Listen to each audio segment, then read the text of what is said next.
दोस्तों, एक बहुत पुरानी कहावत है कि जो इंसान दूसरों के लिए गड्ढा खोदता है, एक न एक दिन खुद उसी गड्ढे में गिर जाता है। आज की कहानी में भी ऐसा ही कुछ होता है, जिसकी वजह से एक मासूम बच्ची हमेशा के लिए इस दुनिया को छोड़कर चली जाती है। लेकिन जब इसकी असलियत लोगों को मालूम चलता है, तो वाकई में हर कोई हैरान रह जाता है। वाकई में दोस्तों, आज की जो कहानी है, ये आपके भी शरीर के रोंगटे खड़े कर देने वाली है। नमस्कार, प्रणाम। मैं आपका भाई, आपका दोस्त अभय, और आप देख रहे हैं द कीप क्राइम। दोस्तों, आज की जो सच्ची कहानी मैं आपको सुनाने जा रहा हूँ, ये सच्ची कहानी है उत्तर प्रदेश की। उत्तर प्रदेश का एक जिला पड़ता है फिरोजाबाद, और इसी फिरोजाबाद का एक थाना पड़ता है सिकोहाबाद, और इसी सिकोहाबाद थाने के अंतर्गत एक गांव आता है नंगला सिंगलाल, और इसी नंगला सिंगलाल गांव का रहने वाला है राम भरोसे। राम भरोसे जो पेशे से एक राजमिस्त्री है। राम भरोसे की पहली पत्नी का नाम है बिरमा देवी, जिससे 3 बच्चे हैं, जिसमें 2 बेटियां और 1 बेटा। बड़ी बेटी का नाम है सुनीता, दूसरी बेटी गीता, और सबसे छोटा बेटा विक्रम। लेकिन विक्रम जब इस दुनिया में आता है, उसके कुछ ही महीने के बाद एक बीमारी की वजह से राम भरोसे की पहली पत्नी की मौत हो जाती है। राम भरोसे की पहली पत्नी बिरमा देवी की जब मौत हो जाती है, उसके बाद राम भरोसे अपने तीसरे नंबर की साली सोमवती से शादी कर लेता है। शादी के बाद सोमवती से भी राम भरोसे के 4 बच्चे होते हैं, जिसमें 3 बेटी और 1 बेटा। सबसे छोटी बेटी का नाम है हिमांशी, जिसकी उम्र है लगभग 6 साल के आसपास। बात कर रहा हूं मैं 9 मार्च की सुबह की। दरअसल राम भरोसे की बड़ी बेटी सुनीता अपनी सबसे छोटी बहन हिमांशी को अपने साथ लेकर खेतों के लिए निकलती है। आगे आगे सुनीता चलती है और पीछे पीछे हिमांशी चलती है। लेकिन सुनीता जब अपने खेतों पर पहुंचती है, पीछे मुड़कर जब देखती है, हिमांशी कहीं दिखाई नहीं देती है। उसके बाद लगभग आधे घंटे तक वहां पर आसपास की जगहों पर जाकर सुनीता हिमांशी की हर जगहों पर तलाश करती है, लेकिन बावजूद इसके हिमांशी का कहीं कुछ पता नहीं चलता है। इसीलिए सुनीता जब घर पर पहुंचती है, अपनी मां से कहती है कि मैं खेतों पर हिमांशी को लेकर गई थी, लेकिन रास्ते से हिमांशी पता नहीं कहां गायब हो गई। सुनीता जब ये सारी बातें अपनी मां से कहती है, सोमवती को भी लगता है कि शायद उसकी बच्ची कहीं खेलने में उलझ गई होगी, थोड़ी देर बाद घर वापस आ जाएगी। लेकिन जब 2 घंटे का समय गुजरता है, हिमांशी का कहीं कुछ पता नहीं चलता है। अब राम भरोसे के पूरे परिवार को चिंता सताने लगती है। दरअसल अब राम भरोसे का पूरा परिवार गांव में जाकर हिमांशी की हर जगहों पर तलाश करना शुरू कर देता है, लेकिन इसके बावजूद भी हिमांशी का कहीं कुछ पता नहीं चलता है। इसीलिए राम भरोसे शाम के समय अपने कुछ जानने वाले लोगों को लेकर नजदीकी थाने में जाता है और अपनी बेटी की गुमशुदगी की रिपोर्ट दर्ज करवा देता है। पुलिस जब गुमशुदगी की रिपोर्ट दर्ज कर लेती है, उसके बाद पुलिस भी अपनी टीम के साथ राम भरोसे के गांव में आती है और हर जगह पर हिमांशी की तलाश करना शुरू कर देती है। पुलिस भी अपनी तमाम कोशिश कर लेती है। देखते ही देखते पूरी रात गुजर जाती है। अगली सुबह तक भी हिमांशी ना तो घर पर वापस आती है और ना ही उसका कुछ पता चलता है। लेकिन जैसे ही सुबह होती है, इधर राम भरोसे के घर के सामने वाली दीवार पर एक लेटर चिपका हुआ दिखाई देता है, जिस पर सबसे पहले एक व्यक्ति का नाम लिखा हुआ था, जिसका नाम है पवन तोमर, और उसके नीचे लिखा हुआ था कि अगर सुनीता की शादी पवन से नहीं कराया तो मैं हिमांशी को जान से मार दूंगा। दरअसल ये पवन कोई और नहीं बल्कि राम भरोसे के गांव का ही रहने वाला है। पवन जो पहले से शादीशुदा ही नहीं है, बल्कि उसकी 2 बेटियां भी हैं।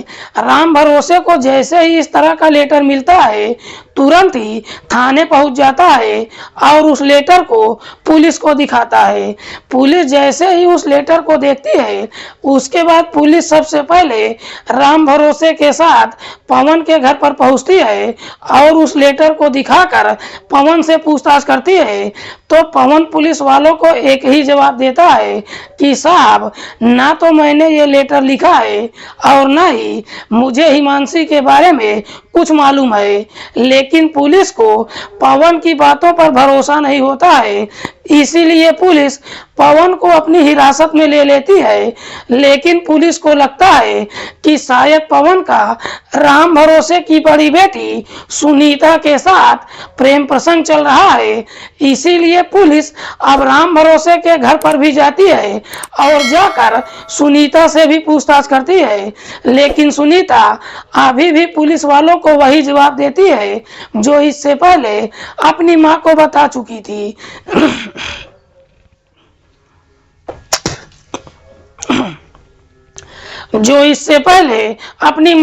चुकी थी। दरअसल सुनीता पुलिस वालों से कहती है कि साहब, मैं खेतों पर आगे आगे चल रही थी और पीछे पीछे हिमांशी आ रही थी। लेकिन जब मैं खेतों पर पहुंची उसके बाद हिमांशी मुझे कहीं दिखाई नहीं दी। लेकिन पुलिस को सुनीता की बातों पर भरोसा नहीं होता है, इसीलिए पुलिस पवन के साथ साथ सुनीता को भी अपनी हिरासत में लेती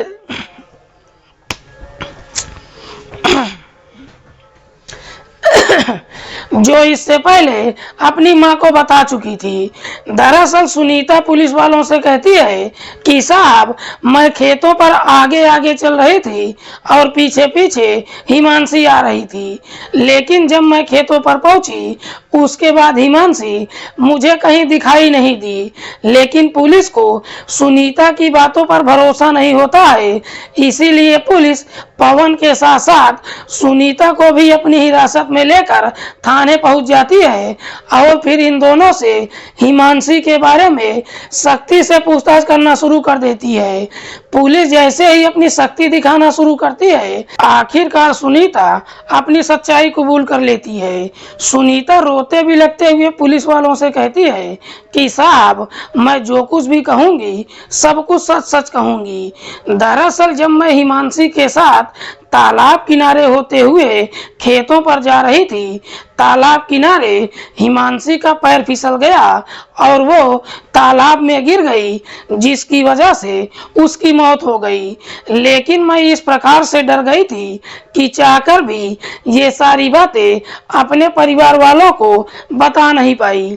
सुनीता जैसे ही ये सारी बातें पुलिस वालों से कहती है, पुलिस तुरंत ही अपनी टीम के साथ सुनीता को लेकर तालाब किनारे पहुंच जाती है और फिर तालाब में हिमांशी की तलाश करना शुरू कर देती है। पुलिस जब थोड़ी सी कोशिश करती है, आखिरकार उस तालाब से हिमांशी की डेड बॉडी पुलिस को बरामद हो जाता है। पुलिस डेड बॉडी को बरामद करके पोस्टमार्टम के लिए भेज तो देती है, लेकिन बावजूद इसके ना तो पवन और ना ही सुनीता दोनों को नहीं छोड़ती है, बल्कि शाम के समय ही जब हिमांशी का पोस्टमार्टम कराती है और थोड़ी देर के बाद जब पोस्टमार्टम रिपोर्ट आता है तो उसमें एक बड़ा ही चौंकाने वाला खुलासा होता है। दरअसल पोस्टमार्टम में बताया जाता है कि हिमांशी की मौत पानी में डूबने की वजह से नहीं, बल्कि उसकी गला दबाकर हत्या किया गया है। पुलिस को जैसे ही इस तरह का पोस्टमार्टम रिपोर्ट मिल जाता है, पुलिस फिर से सुनीता के साथ सख्ती से पूछताछ करती है। आखिरकार सुनीता अपनी सच्चाई कबूल कर लेती है, लेकिन सुनीता जब इस हत्या की पूरी कहानी बताती है तो वाकई में इसे सुनने के बाद हर कोई सोचने और समझने पर मजबूर हो जाता है। दरअसल इस कहानी की शुरुआत होती है जब राम भरोसे सोमवती से दूसरी शादी करके अपने घर लेकर आता है। हालांकि सोमवती रिश्ते में सुनीता की मौसी लगती है, लेकिन बावजूद इसके सुनीता अपनी मां को जरा भी पसंद नहीं करती है। इसकी सबसे बड़ी वजह ये होती है कि जब सोमवती शादी करके अपनी ससुराल में पहुंचती है, सबसे पहले पहले सुनीता की पढ़ाई छुड़वा देती है। लेकिन सुनीता को सबसे ज्यादा बुरा तब लगता है जब राम भरोसे अपने गांव में एक जमीन खरीदता है और वो जमीन भी अपनी पत्नी सोमवती के नाम पर ही करवा देता है। जैसे ही जमीन सोमवती के नाम पर हो जाता है, उसके बाद सुनीता अपने पिता से कहती है कि मैं घर में काम नहीं करना चाहती हूँ, दरअसल मैं कंप्यूटर सीखना चाहती हूँ और सीखकर कोई नौकरी करना चाहती हूँ। सुनीता जैसे ही अपने दिल की बात अपने पिता से कहती है, सोमवती इसके लिए तैयार नहीं होती है। लेकिन राम भरोसे अपनी बच्ची की बात ही नहीं मानता है, बल्कि अपनी बच्ची को ले जाकर अपने गांव से 2 किलोमीटर दूर मैनपुरी चौराहे पर एक कंप्यूटर सेंटर में दाखिला भी करवा देता है। उसके बाद सुनीता हर रोज कंप्यूटर सीखने के लिए जाना शुरू कर देती है। लेकिन सुनीता जब इस कंप्यूटर सेंटर में कंप्यूटर सीखने के लिए जाती है, यहीं पर उसकी मुलाकात पवन तोमर से होती है। दरअसल पवन उसी के गांव का ही रहने वाला है। गांव का होने की वजह से पवन और सुनीता दोनों एक दूसरे से बातचीत करने लगते हैं। लेकिन बातचीत करते करते पवन और सुनीता दोनों कब एक दूसरे के करीब आ जाते हैं, दोनों को मालूम नहीं चलता है और आखिरकार पवन और सुनीता के बीच में प्रेम प्रसंग शुरू हो जाता है। हालांकि सुनीता को ये पहले से ही मालूम होता है कि पवन शादीशुदा ही नहीं है, बल्कि उसकी 2 बच्चियां भी हैं। सुनीता और पवन के बीच में जब प्रेम प्रसंग शुरू हो जाता है, उसके बाद दोनों एक दूसरे से मुलाकात भी करने लगते हैं और आखिरकार वो समय भी आ जाता है जब दोनों मान मर्यादाओं की सारी सीमाओं को पार कर जाते हैं और फिर दोनों के बीच में अवैध संबंध भी बन जाता है। दोनों के बीच में जब पहली बार अवैध संबंध बनता है, उसके बाद ये सिलसिला कभी रुकने का नाम नहीं लेता है। उसके बाद दोनों को जब भी मौका मिलता है, अक्सर दोनों एक दूसरे से मुलाकात भी करते हैं। लेकिन जब भी दोनों मुलाकात करते हैं, काफी एहतियात भी बरतते हैं, जिसकी वजह से दोनों के प्यार के बारे में गांव में किसी को मालूम नहीं चलता है।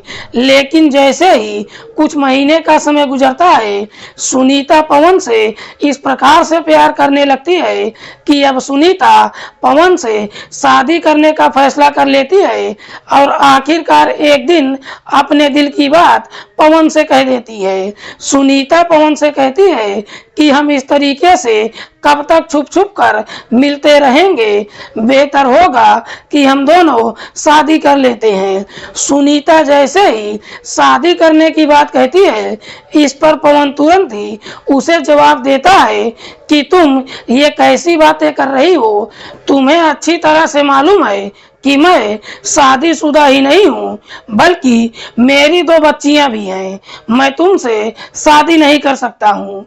जब अपनी पत्नी का हवाला देता है, सुनीता फिर से पवन को समझाते हुए कहती है कि मेरे पास एक उपाय है, क्यों ना तुम अपनी पत्नी को तलाक दे दो और फिर मुझसे शादी कर लो।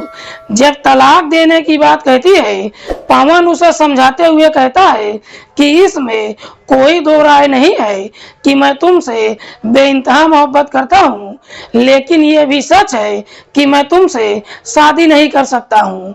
सुनीता जब अपनी तमाम कोशिश कर लेती है, पवन जब उससे शादी करने के लिए तैयार नहीं होता है, अब सुनीता को लगता है कि पवन ने उसके जिस्म के साथ खिलवाड़ किया है।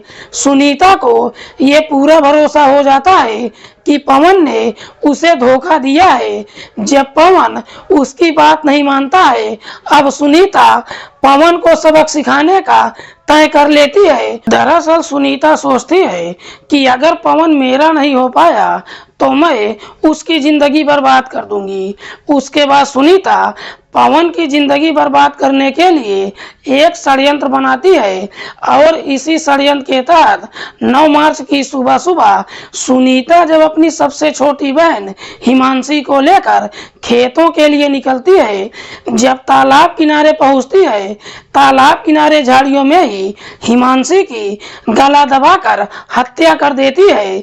जब हिमांशी की मौत हो जाती है उसके बाद सुनीता हिमांशी की डेड बॉडी को तालाब में फेंक देती है। उसके बाद जब अपने घर पर पहुंचती है अपनी मां से झूठ बोलती है कि हिमांशी रास्ते में ही कहीं गायब हो चुकी है। इधर जैसे ही उसके घर परिवार वाले थाने जाकर पुलिस को सूचना देते हैं। जब एक दिन का समय और गुजर जाता है सुनीता उसी रात को ही एक लेटर लिखती है और उस लेटर पर सबसे पहले पवन का नाम लिखती है, साथ ही साथ नीचे लिखती है कि अगर सुनीता की शादी मुझसे नहीं कराया तो मैं हिमांशी को जान से मार दूंगा।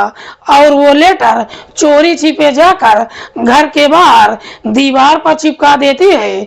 दरअसल सुनीता को पूरा भरोसा होता है कि पुलिस जब उस लेटर को बरामद करेगी इसी लेटर के आधार पर पुलिस पवन को गिरफ्तार करके उसे जेल भेज देगी, जिसकी वजह से पवन पूरी जिंदगी जेल में सड़ेगा। वाकई में सुनीता जब ये पूरी कहानी पुलिस को बताती है पुलिस पवन को तो छोड़ देती है लेकिन सुनीता को अपनी हिरासत में लेकर अगले दिन जिला अदालत में पेश करती है जहां से उसे जेल भेज दिया जाता है।